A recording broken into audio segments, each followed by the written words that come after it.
Magandang araw mga idolo. Ang topic natin ngayon ay ang madalas masiraan at kung paano hindi madalas maflatan ito na nga mga idol. Nagsuggest po tayo magna tubeless na lang ang isa naming customer kahit siya ay nakarayos at pwede naman ito i-convert ng tubeless para hindi siya madalas masiraan sa daan, kaya kung gusto ninyo magpa-tubeless ay ito lang atin gagamitin.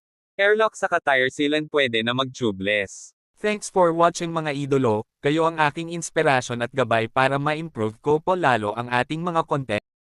Ayan na ang mga idol, sinimula na ikabit ang gulong nilagyan ng langis.